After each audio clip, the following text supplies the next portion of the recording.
반갑게 인사 한번 나누시기 바랍니다.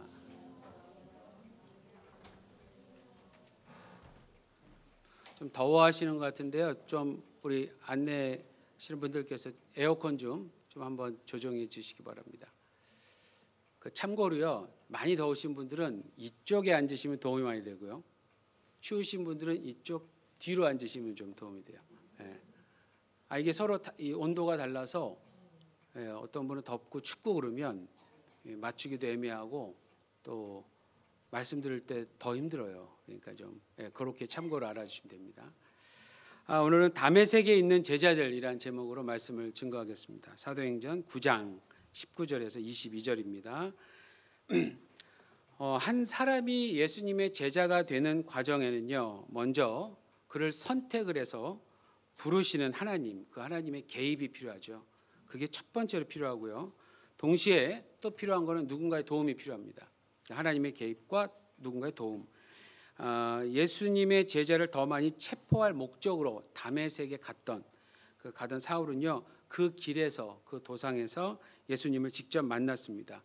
여러분, 예수님을 직접 만난다는 게 얼마나 큰 일입니까? 그렇죠? 이게 흔히 있는 일은 아니잖아요. 예수님을 볼 수 있다는 게. 그럼에도 불구하고 사울에게는 아나니아라고 하는 예수의 제자의 도움이 반드시 필요했다라고 하는 점이었습니다. 그래서 우리는 지난 시간까지 뭐를 본 거냐면, 사울의 회심 과정에 있어서 예수님과 아나니아의 어떤 팀 사역이 이게 어떻게 이루어졌는지에 대해서 본 겁니다. 이제 사울의 회심은 다 끝났습니다. 완벽히 끝났고요. 그래서 더 이상 사울은 심한 고민에 빠지지도 않고, 그리고 더 이상 금식하면서 기도하는 것도 멈췄고요. 그리고 대신 몸을 다시 강건하게 만들기 위해서 밥을 먹기 시작한 겁니다. 그리고 이제 본격적으로 그 회심에 어울리는 삶이 무엇인지에 대해서 액션을 취하기 위해 준비하기 시작했습니다. 자, 19절 후반부부터 한번 보십시오. 자, 사울이 자신의 감격적인 어떤 이 회심 과정을 다 마친 후에요, 다메섹에 있는 제자들과 며칠 동안 함께 지냈어요. 다메섹에 있는 제자들이라면 교회죠, 그렇죠? 자, 근데 그러지 않을 이유가 더 이상 없습니다. 이제 사울에게는 이미 사울도 예수님의 제자가 됐고요. 그리고 세례까지 받았어요. 그러니까 사울도 예수 공동체의 새로운 멤버로서 당연히 다른 형제 자매들과 의미 있는 시간을 보낼 수 있게 된 겁니다. 근데 이게 단지 사울만의 바램으로 그 모임에 참석했던 것은 아니에요. 다메섹에 있는 교회도 사울의 회심을 확실히 인정했기 때문에 그를 받아들일 수 있었던 겁니다. 여러분, 누군가가 한 교회의 멤버가 되기 위해서는 서로 인정되는 부분이 명확해야 돼요.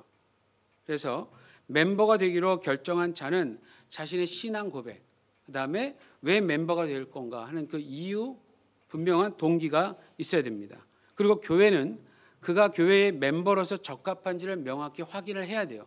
확인을 한 후에 문제가 없다면 두 팔 벌려서 환영을 해야 된다는 겁니다.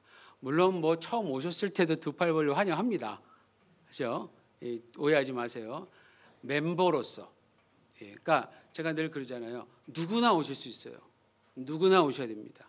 아무도 우리가 차별해서는 안 돼요. 하지만 한 교회의 멤버가 된다고 할 때는 단계가 있습니다. 과정이 있고 절차가 있는 거예요.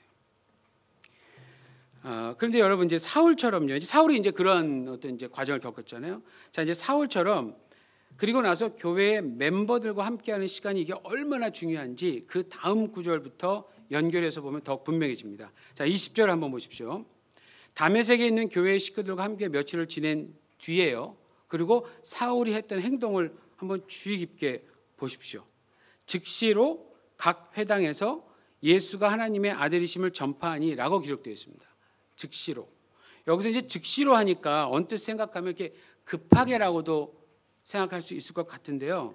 그래서 뭐 사울이 모든 일을 좀 급하게 결정하고 좀 급하게 행동하는 사람인가라고도 생각할 수 있을지 모르겠는데, 여기서의 즉시로는 앞뒤 문맥상 확실하게 확인하고 취하는, 무언가를 취하는 행동으로 이해하는 것이 더 적절합니다.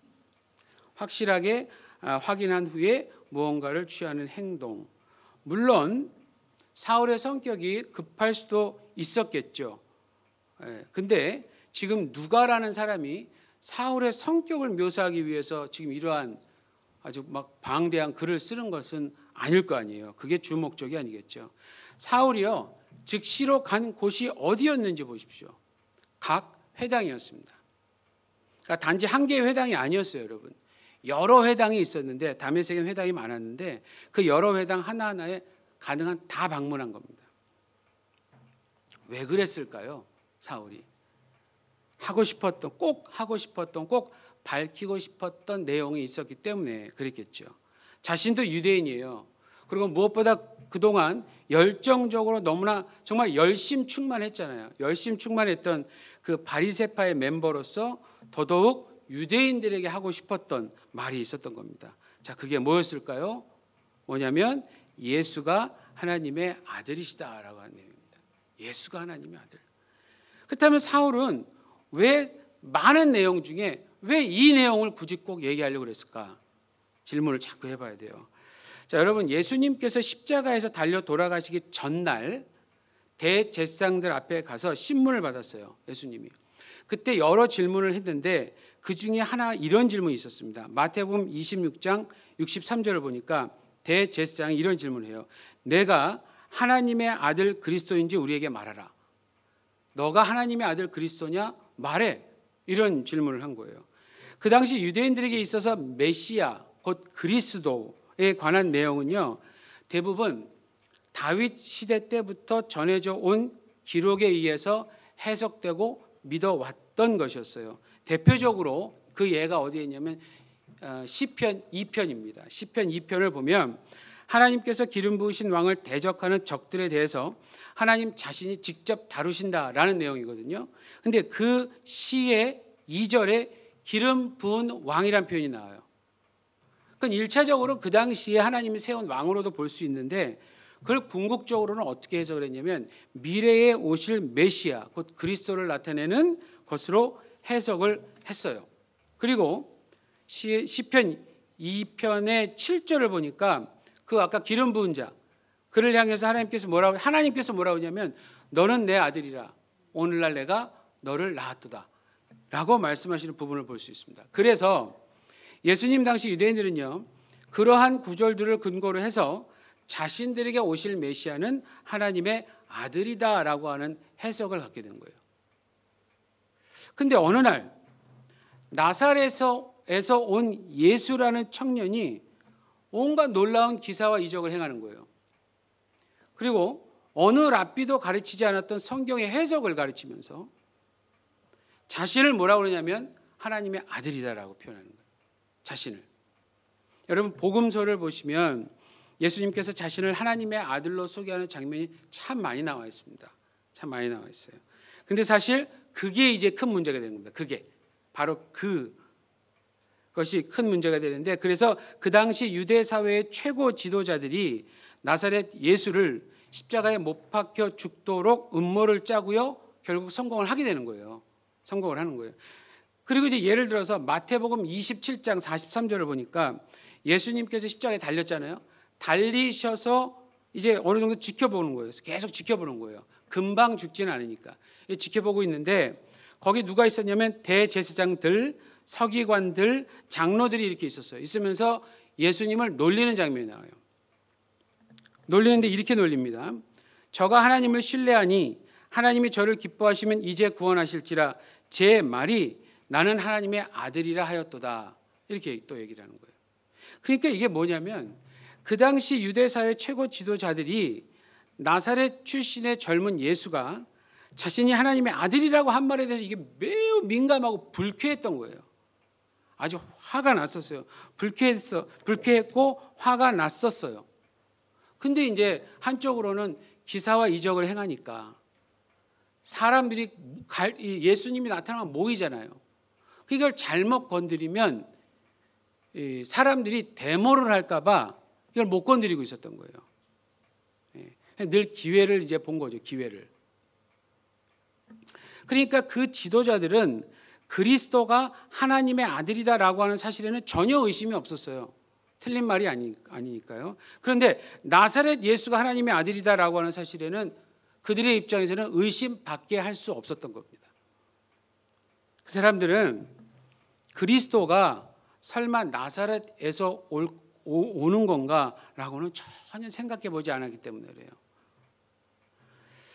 당시 유대인이 가지고 있었던 개념, 해석, 분위기상으로는 나사렛 예수는 절대로 메시아가 될 수 없었습니다. 근데 지금 우리가 보는 이 구절에서 사울이 다메섹에 있는 회당 하나하나 다니면서 뭐라고 하고 있냐면 나사렛 예수가 바로 하나님의 아들이다라고 말하는 거예요.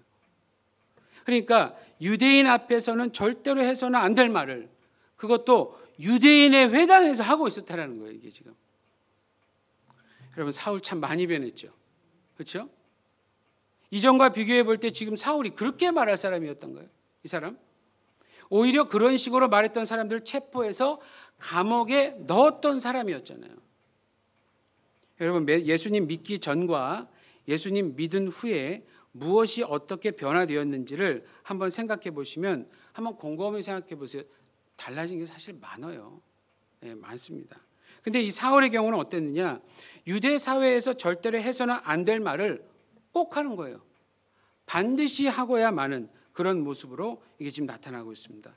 여러분, 우리 한국 속담에 호랑이를 잡으려면 호랑이 굴에 들어가야 한다라는 말이 있죠. 일본에도 이 말이 있더라고요. 네, 저 처음 알았어요. 호랑이 굴에 들어가지 않으면 호랑이 새끼도 못 잡는다. 뭐 이렇게 뭐 비슷한 얘기 같아요. 비슷한 얘기 같아요. 자, 근데 사울을 생각해 보세요. 예수의 제자들을 잡으려고 사실은 호랑이보다 더 큰 권세를 얻었어요. 그리고 당당히 호랑이 굴에 들어가는 모습이었어요. 근데 지금도 보면 그 속담이 의미하는 것처럼요, 이번에는 유대인들을 설득하기 위해서 유대인의 굴에 당당히 들어가는 거예요. 그런 모습을 지금 보여주고 있는 거예요.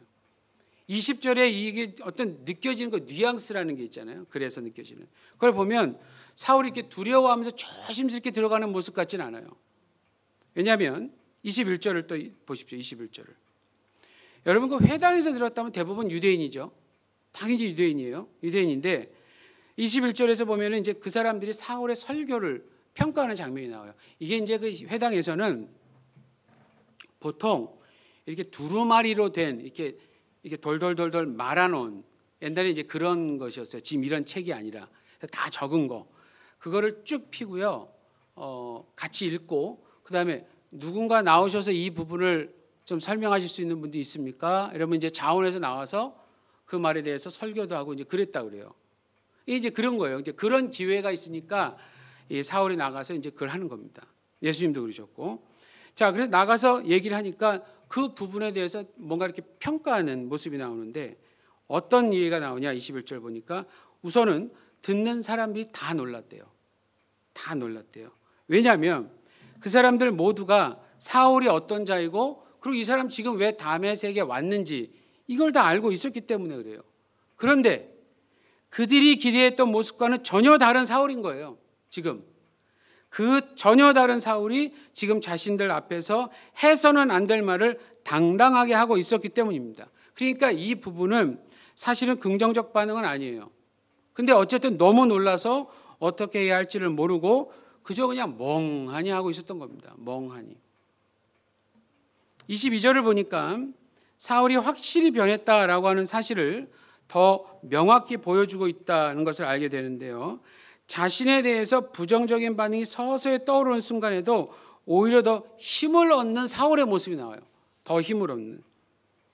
여러분, 이제 사울이 이러한 기록을, 그러니까 사울에게는 이제 누가가 옆에 잘 따라다녔거든요. 제가 지난 말씀드린 대로.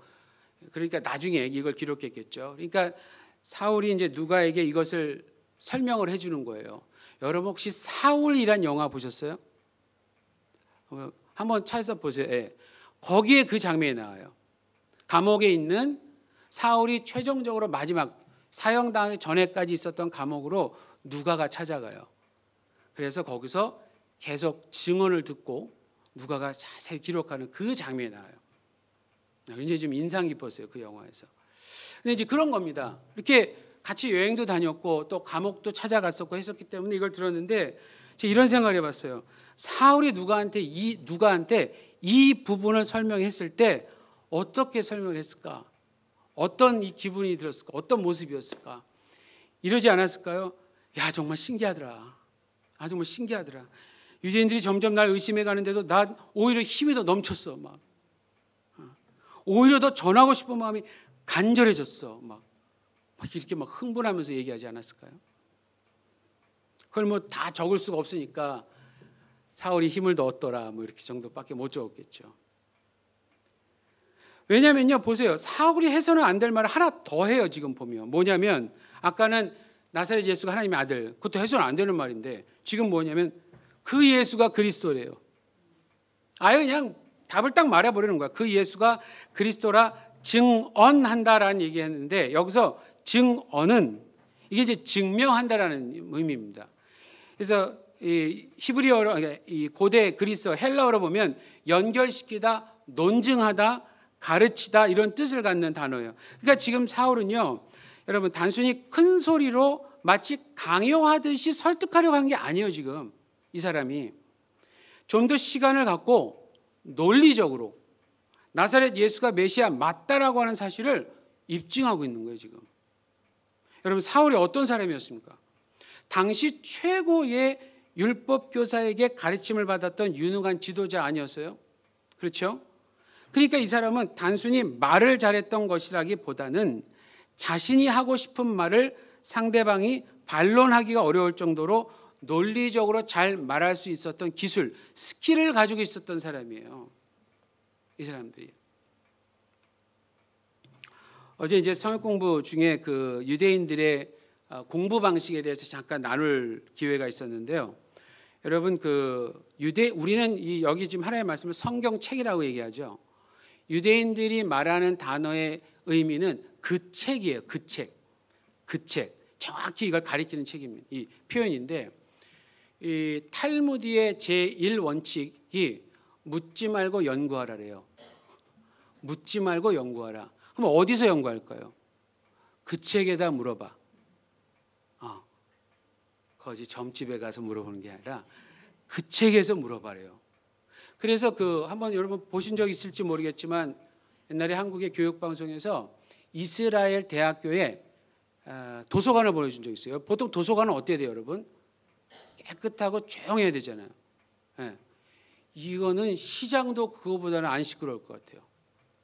2명씩 짝을 짓고, 한 테이블에 2명씩 짝을 짓고 책을 잔뜩 갖다 놓고서는 소리를 지르면서 하는데, 제가 곰곰이 생각해 봤어요. 이게 왜 목소리가 이렇게 클까? 다들 시끄럽게 떠드니까 안 들리잖아요. 그러니까 소리를 지르는데, 와, 정말 저는 될 것도 아니에요, 여러분. 그렇게 소리를 질러가면서 어떤 주제에 대해서 성경에서 뭘 얘기하고 있는지 그걸 논리적으로 서로 설득을 해가는 거예요. 여러분, 이런 사람들 어떻게 이겨요? 그러니까 유대인들 이게 이길 수가 없어요. 이 체계적으로, 시스템적으로. 어렸을 때부터. 예수님 당시에는 그 유명한 랍비의 제자가 되기 위해서 시험을 모세 오경 전체를 외우는 거랍니다. 제가 한번 말씀드렸죠. 외우는 거래요. 그리고 제자가 되는 그 입문이 지나고 완전히 제자가 되는 어떤 시험은 구약 성경을 다 외우는 거래요. 야, 우리 같으면 그런 교회 안 다녀. 이 하나 외우기도 막 벌벌 떨어서, 수련회 같은 거 가면 막 그런 거 하잖아요. 뭐 그런 거 많이 해보셨죠? 뭐 밥 이거 안 외우면 밥 안 주고, 뭐 이런 거. 그 한 구절 가지고. 어떤 사람은 차라리 안 먹는데, 그 한 구절 가지고. 그래서 난 그런 거 보기 싫어서 안 하는 거예요. 우리 교회는 그런 거 안 해. 아니, 이 한 권 정도는 못 외워도. 예. 그러니까 유대인들은 그렇게 교육을 시킨 거예요, 이게. 근데 사울은 어떤 사람일까요? 그런 가운데에서도 이게 도저히 감당할 수 없는 똑똑한 사람이에요. 열정까지 있는 사람이었어요. 최고의 교수 밑에서 사사를 받은 사람인 거예요, 쉽게 말하면. 그러니까 그런 사람에게 나사렛 예수에 대한 정확한 정보가 입수가 되고요, 그것으로 인해서 자신 안에 있는 지식들의 체계가 바로 세워지는 겁니다. 막 세워져서 결론적으로 구약 성경이 예고해왔던 메시아가 바로 그 나사렛 예수다라고 하는 사실을 당당하게 말할 수 있게 된 거예요. 얼마나 잘했냐면 다메섹에 사는 유대인들을 당혹하게 할 정도였어요. 당혹. 이 당혹하게 하다는 말은 혼란하게 하는 거예요. 이 고민이 되기 시작하는 거예요. 사울의 말을 듣고. 여러분, 내용이 없으면 고민이 돼요, 안 돼요? 안 되죠. 근데 이게 조금이라도 설득력이 있다 그러면 그때부터 신경이 쓰이는 겁니다. 진짜인가? 안 하려고 해도 자꾸 쓰이는 거예요. 어떤 번역은 이거를 굴복시키다라고도 적어놨어요. 번역을 해놨어요. 그러니까 도저히 사울의 논리를 당해낼 수가 없었다는 것을 말해주는 거예요. 그럼 사울 진짜 많이 변했죠. 불과 며칠밖에 지나지 않았습니다. 근데 정말 많이 변했어요. 특히 저는 이 22절에서 예수를 그리스도라 증언하여 라고 하는 부분이 너무 인상적이고요. 솔직히 저는 개인적으로 이 부분이 참 감동적이에요. 그 사도행전 5장 41절에서 42절을 보니까 이러한 기록이 있습니다. 이미 우리가 본 거잖아요. 사도들은 그 이름을 위하여 능욕받는 일에 합당한 자로 여기심을 기뻐하면서 공회 앞을 떠나니라. 저희가 날마다 성전에 있든지 집에 있든지 예수는 그리스도라 가르치기와 전도하기를 쉬지 아니하니라. 이 부분이 있어요. 제가 개인적으로 사도행전에서 첫 번째로 좋아하는 하나의 구절이에요. 지금 이 구절과 지금 사울이 하는 걸 보면 이게 같아요, 여러분. 사울이 당당히 전하고 있는 복음의 내용이 이미 사도들에 의해서 처음부터 고집스럽게 전해져 왔던 바로 그 내용과 동일한 거예요. 무슨 얘기인가요? 사울도 이제 같은 배를 탄 겁니다.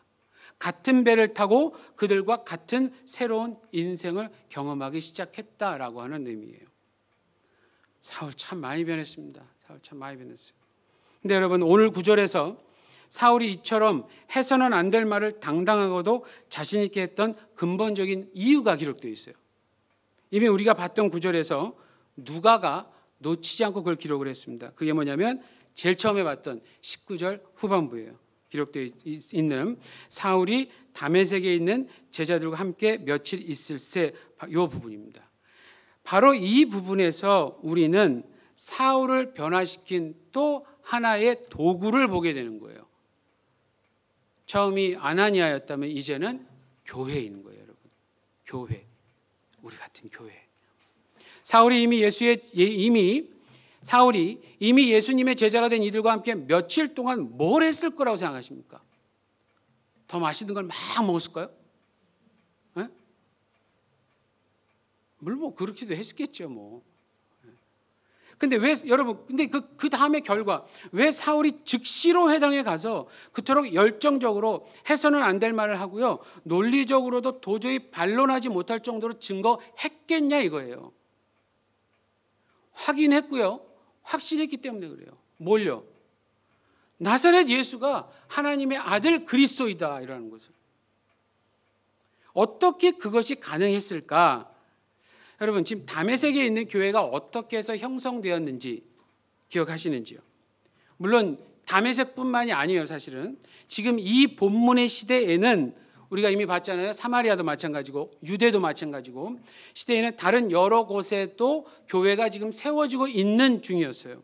때였어요. 그렇다면 그 교회들 모두 어느 교회로부터 시작되었을까요? 예루살렘 교회, 그렇죠? 예루살렘 교회인데, 그러면 예루살렘 교회 멤버들은 주로 누구로부터 양육받았던 자들이었어요? 사도들이었어요. 자, 그러면 한 가지 더 질문이 있습니다. 사도들은 누구로부터 직접 지도를 받았습니까? 예수님이에요. 예수님. 그러니까 사울이 비록 놀라운 회심을 했어요. 그건 맞아요. 그럼에도 불구하고 그에게 계속해서 필요했던 것이 있었다라는 겁니다. 자신이 만난 예수라는 분이 어떻게 해서 메시아, 그리스도인지에 대한 직접적인 증언을 들을 필요가 있었던 거예요. 그것은 사울이 구약 성경을 통해 열심히 연구했던 내용들이 있잖아요. 자기들만의. 그거를 일부 수정해서라도 혹은 다 수정해서라도 알아야만 했던 진리에 대한 어떤 확인 절차가 되는 것이었어요. 며칠이라고 하는 건 그리 오랜 시간은 아닙니다. 여기서도. 그러나 사울은 이미 예수님의 제자로서 오랜 기간 사도들의 직접 증언으로부터 말씀을 배워온 사람들로부터 배운 거예요. 그래서 자신이 해석했던 바를 정확히 수정할 필요가 있었던 겁니다. 다메섹에 있었던 예수 공동체, 바로 그러한 일을 했던 거예요, 여러분. 비록 며칠이었지만 분명히 사울이라는 사람을 양육했던 공동체였어요. 짧은 시간이라고 한다 할지라도. 여러분, 만약 사울이 회심 과정 중에 이미 많은 것을 알게 되었었다면 밥을 먹고 건강해진 후에 바로 뛰쳐나갔을 거예요. 그리고 바로 회당 가서 증거했을 거예요. 근데 그렇게 하지 않았습니다. 그렇게 하지 않았어요. 아니, 더 정확히 말씀드리면 아직은 그렇게 할 수 없었을지도 몰라요. 누가의 기록에서, 오늘 우리가 본 누가의 기록에서 분명한 것은 그가 다메섹의 예수 공동체의 멤버들과 며칠 지낸 후에 즉시로 각 회당에 갔다라는 거예요. 그리고 나사렛 예수의 메시아 되심을 당당히 그리고 논리적으로도 문제가 없도록 아주 잘 전했다라고 하는 것입니다. 이전 다른 사도들이 했던 것과 동일하게. 그래서 이제부터 예수님은 사울을 어떻게 다루시느냐? 교회를 통해서 트레이닝을 시키시는 거예요. 교회를 통해서. 여러분, 교회는 바로 그런 곳이에요. 교회는 바로 그런 곳이에요. 그리고 교회는 그러한 역할을 해야 하는 겁니다. 세례 주고 축하해 주는 것으로, 그것도 중요하지만 그것으로만 자신들의 임무를 마치는 게 아니고요. 예수의 메시아 그리스도 되심에 대해서 자세히 가르쳐 줘야 되고 더 가르쳐 줘야 되는 거예요. 더. 그래서 새로운 멤버로 하여금 즉시로 나가서 당당히 전할 수 있도록 돕는 일을 해야 하는 겁니다. 누가 이 일을 하는 걸까요? 누가? 이미 예수님의 제자가 된 모든 분들이. 그리고 특히 더 많이 배우신 분들이. 저는 예수님이 하신 말 중에 반론을 제기하고 싶은 말이 딱 한 군데 있어요. 예수님의 말씀은 다 진리잖아요. 그럼에도 불구하고 딱 한 군데. 먼저 된 자가 나중 될 자도 있느니라 하신 그 말씀. 저는 그게 우리 교회에서만큼은 안 이루어졌으면 좋겠어요.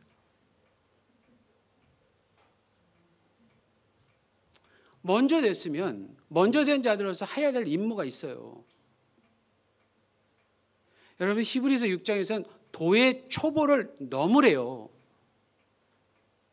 와서 배워야 되는 기초적인 거 있잖아요. 그걸 넘어서 다른 자들을 가리키는 선생이 되어야 되는데 아직도 도의 초보의 수준에 머무른다라는 지적이 나와요.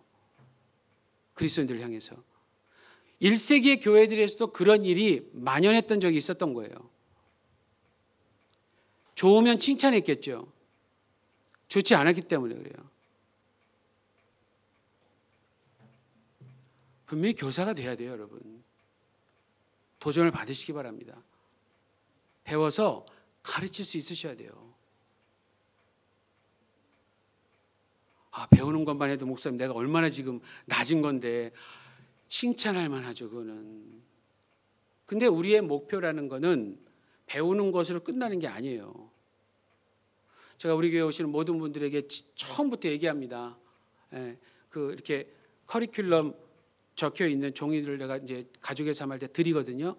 그러면 겉으로는 표시들을 안 하는데 안으로는 엄청 놀라요. 이렇게 많은 걸 언제 공부 다 해? 근데 제가 거기다 이제 찬물을 하나 더 붓습니다. 이거 다 하려면 약 8년 걸릴 것 같아요. 그러면 눈이 좀 이만해져요. 그리고 이제 마지막으로 이제 쐐기를 박습니다. 이거 다 끝나면 어떡할까요? 네, 그때부터는 창세부터 권별로 읽어가면서 우리가 배울 겁니다. 언제까지요? 네, 죽을 때까지. 여러분, 하나님 품에 가는 그 전까지 제가 가서 서유고부를 가르치면서 같이 임종예배를 드리고 얼마나 좋겠어요. 근데 그보다 더 행복한 건 여러분들이 가르치는 자가 되는 거예요. 여러분들이 가르치는 자가. 우리는 이 사울에 대한 기록을 보면서 야, 사울 정말 대단한 사람이었는데, 정말 사울 같은 사람이니까 이런 일이 가능하지라고 감탄만 할 때가 너무 많거든요. 그러면 안 돼요, 여러분. 그러면 안 돼요. 그래서 제가 이렇게 말씀드리는 거예요. 여러분, 사울만 예수님의 대단한 제자였던 게 아니에요. 사울만 특별했던 것도 아니에요. 예수님은 자신의 제자들 모두를 다 대단하고 특별한 존재로 여기세요. 왜냐하면 예수님의 제자 모두는 자신의 핏값으로 샀기 때문에 그래요. 다른 게 아니라. 그러니까 누구와도 비교할 수 없는 자신의 지체예요. 자기 부분이에요, 부분. 우리가. 그러니까 사흘만 특별히 훈련시킨 것도 아니고 사흘만 특별히 사용하신 것도 아니에요. 주님은 자신의 모든 제자들을 차별 없이 대하시고요, 차별 없이 훈련시키시고 차별 없이 사용하십니다. 그렇기 때문에 그러한 일을 위해서 주님은 오늘날에도 전 세계에 흩어져 있는 자신의 교회를 사용하셔서 사울과 같은 자들이 계속해서 배출되도록 끊임없이 우리 주님은 일하시고 계신다라고 하는 거예요. 우리 주님은 쉬지도 않는데 우리가 쉬면 되겠습니까, 여러분? 그렇다면 예수님의 몸된 교회 역시 끊임없이 뭐가 되어야 되느냐? 양육 공동체가 되어야 한다라는 결론이에요. 양육 공동체. 사울이 다메섹에 있는 제자들과 함께 며칠 있었어요. 여러분, 누구와 함께 있느냐가 굉장히 중요한 겁니다. 여기서의 핵심은. 며칠은 이게 여러분 굉장히 짧은 시간이거든요. 여기서 말하는 이 며칠에 대한 의미는 며칠이 중요한 게 아니에요. 며칠 동안 누구랑 있었길래 사울이 이렇게 변했냐는 얘기예요. 다메섹에 있는 교회에 대한 언급은 성경에서 이것이 다일 겁니다. 근데 그 교회의 멤버들이 그 짧은 순간 끼쳤던 영향력은 사울이라는 사람이 엄청나게 변할 수 있도록 하는 데까지였어요. 여러분, 예를 들어서 우리가 지난주까지 봤던 아나니아에 대한 기록도 얼마 되지 않잖아요. 근데 그가 없이는 사울의 회심에 대해서 설명할 수가 없는 것처럼 오늘 다메섹에 사는 제자들의 모임이 없었더라면 사울은 아마도 즉시로 나가지는 못했을 겁니다. 여러분, 이걸 기억하십시오. 사울은 결코 혼자서 성장하지 않았어요. 결코. 여러분은 여러분의 교회와 무엇을 하고 계십니까? 예수님의 제자가 되었다면, 그렇기 때문에 양육받는 일과 양육하는 일 모두 다 최선을 다하셔야 됩니다. 다 하셔야 됩니다. 배우지 않고 복음을 전할 수는 없어요. 그건 사울도 마찬가지였어요. 왜냐하면 복음이란 건요, 여러분, 아무런 근거 없이 하나님의 나라를 약속해 주는 무모한 광고 같은 게 아니라서 그래요. 예수 한번 믿어봐. 천국 간대, 천국. 그게 어떻게 가능해? 아, 우리 목사님이 그래. 이게 근거예요, 여러분. 이게 근거예요. 여기서 말한 근거는 그런 게 아니에요. 복음은 예수가 하나님의 아들이시며 그리스도이시다라고 하는 명백한 역사적 증거를 가지고 있는 큰 사건이에요, 여러분. 지금 그것 때문에 일이 모이신 거예요. 오늘도 여러분들은 역사 속에 실제로 있었고 지금도 영향력을 미치는 그 놀라운 일에 대해서 영향을 받고 계시는 거예요. 그렇지 않으면 여기를 우리 모일 필요가 없어요. 그냥 누구 말대로 인터넷 교회 다니시면 돼요. 인터넷 교회. 말도 안 되는 교회를 만들어놨고 멤버들을 뺏어가면 어떻게 해, 그 인터넷은 정말. 인터넷 교회래. 우리 주님이 인터넷을 위해서 죽으셨습니까? 여러분? 아주 무슨 인터넷 교회라고 했는데. 여러분, 이 복음이라는 게 그거예요. 역사적 증거를 우리한테 다루도록 하는 거예요. 실제 있었던 사건을 명백하게 얘기해 주는 거예요. 그렇기 때문에 자세히 배우지 않으면 어떻게 되냐? 자세히 배우지 않으면 어떻게 되느냐? 사람 살릴 수 있는 하나님의 능력으로 사용 못해요, 여러분. 못합니다. 될 수가 없습니다, 여러분. 교회는 명백한 역사적 근거를 가지고 있어요. 그래서 예수님만이 하나님의 그리스도이시다라고 하는 사실을 증명할 수 있도록 최선을 다해야 하는 책임과 임무를 교회에 많이 가지고 있다라고 하는 겁니다. 우리 주님은 우리 모두도 동경 시부야 복음교회도 그러한 임무에 충실해서 사울과 같은 역할을 잘 감당하기를 계속해서 돕고 계십니다. 다메섹에 있는 제자들, 어느 누가 우리 공동체에 하루를 오든 일주일을 오든 1년을 있든 10년을 있든 간에 기간과 상관없이 즉시로 나가서 복음을 전할 수 있는 사람으로 만들어낼 수 있는 그러한 공동체가 되어야 돼요. 이 연사 그렇게 외칩니다, 여러분. 여러분들도 그렇게 생각하시죠? 여기 소리가 적어요. 공부시킬까 봐. 그래도 우리 교회는 진짜 정말 많이 하시는 거예요. 50반 정도 지금 참여하고 계세요. 보통 10%, 15% 잘 된다고 할 때도. 이 성역 공부를요. 근데 우리 교회는 거의 50%예요. 진짜 감사한 일이에요. 근데 여기서 만족하면 안 돼요. 미리 배우신 분들이 배워야 할 분들에게 격려하셔서 100% 되고, 정말 여기 오면 배울 게 있고 건질 게 있고, 야 정말 이 공동체 오니까 내가 살아야 될 의미가 있구나라고 하는 걸 느낄 수 있도록 그렇게 만들어 주시기를 바랍니다. 기도하겠습니다. 주님, 오늘 사울이 보여준 모습은 우리 모두에게서 보여야 하는 모습이라고 믿습니다. 그러나 사울이 회심 이후에 즉시 그러한 모습을 보일 수 있었던 것이 아니라 다메섹에 있는 제자들로부터 확인한 바가 있었기 때문에 가능했다고 믿습니다. 우리도 지금 기록된 말씀을 가지고 매일 확인하고 있습니다. 이제 우리에게는 나사렛 예수가 하나님의 아들이시며 그리스도이심을 전하지 못할 이유가 없습니다. 그러나 더 잘 전하기 위해서 계속해서 배우고 양육받는 일을 게을리하지 않도록 도와주시옵소서. 주님 다시 오시는 날까지 때를 얻든지 못 얻든지 복음의 내용을 정확히 전할 수 있도록 성령께서 적극적으로 도와주시옵소서. 예수님 이름으로 기도합니다. 아멘. 다 자리에서 일어나셔서 찬송